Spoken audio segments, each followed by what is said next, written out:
Chapter 24. Jesus left the temple and was walking away when his disciples came up to him to call his attention to its buildings. "Do you see all these things?" He asked. "Truly I tell you, not one stone here will be left on another. Every one will be thrown down."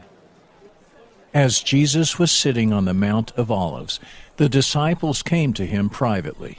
"Tell us," they said, "when will this happen, and what will be the sign of your coming and of the end of the age?" Jesus answered, "Watch out that no one deceives you. For many will come in my name, claiming, 'I am the Messiah,' and will deceive many. You will hear of wars and rumors of wars, but see to it that you are not alarmed.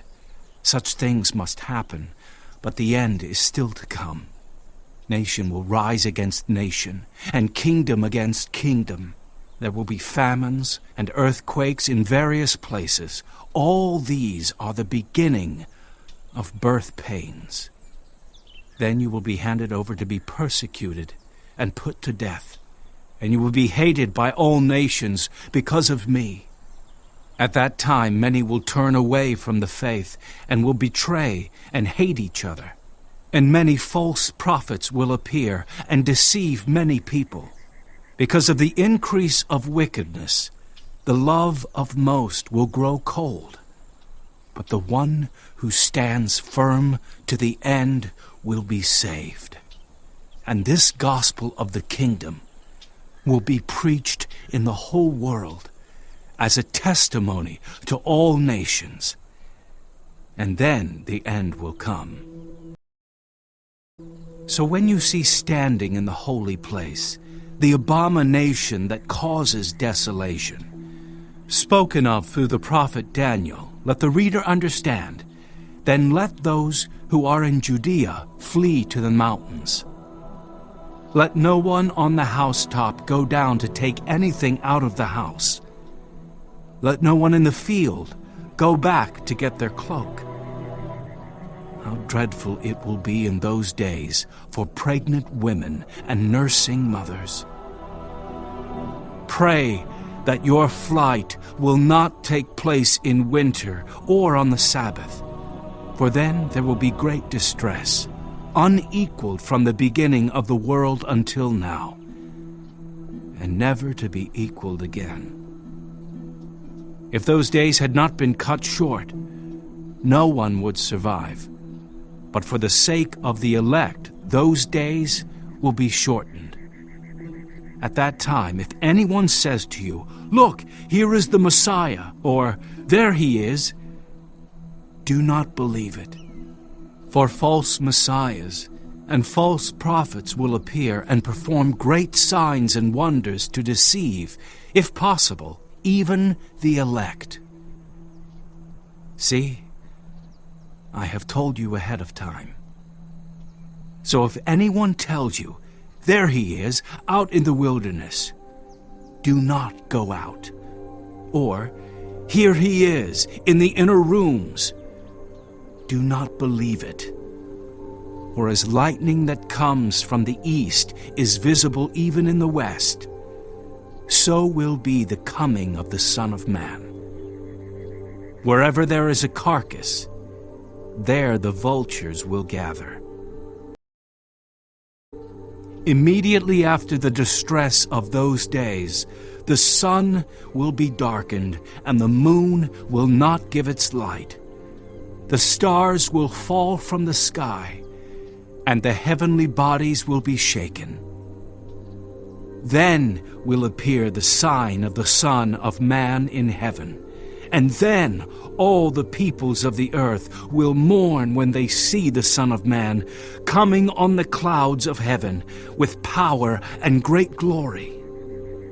And he will send his angels with a loud trumpet call, and they will gather his elect from the four winds, from one end of the heavens to the other. Now, learn this lesson from the fig tree.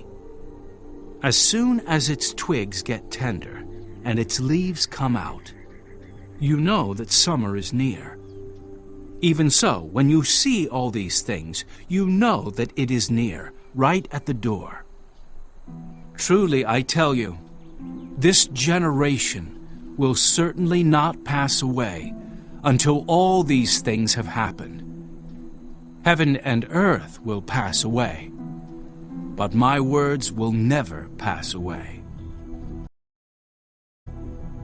But about that day or hour, no one knows, not even the angels in heaven, nor the Son, but only the Father.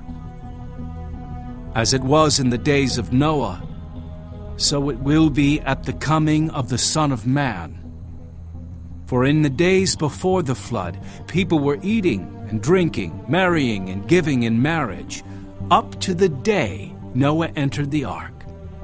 And they knew nothing about what would happen until the flood came and took them all away. That is how it will be at the coming of the Son of Man. 2 men will be in the field, one will be taken and the other left. 2 women will be grinding with a hand mill, one will be taken and the other left. Therefore keep watch, because you do not know on what day your Lord will come.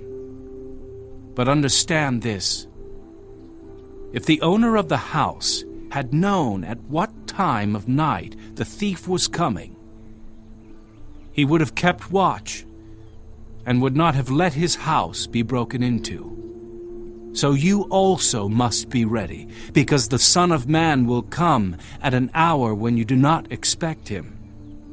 Who then is the faithful and wise servant, whom the master has put in charge of the servants in his household, to give them their food at the proper time? It will be good for that servant whose master finds him doing so when he returns. Truly, I tell you, he will put him in charge of all his possessions. But suppose that servant is wicked and says to himself, "My master is staying away a long time." And he then begins to beat his fellow servants and to eat and drink with drunkards. The master of that servant will come on a day when he does not expect him, and at an hour he is not aware of. He will cut him to pieces and assign him a place with the hypocrites, where there will be weeping and gnashing of teeth.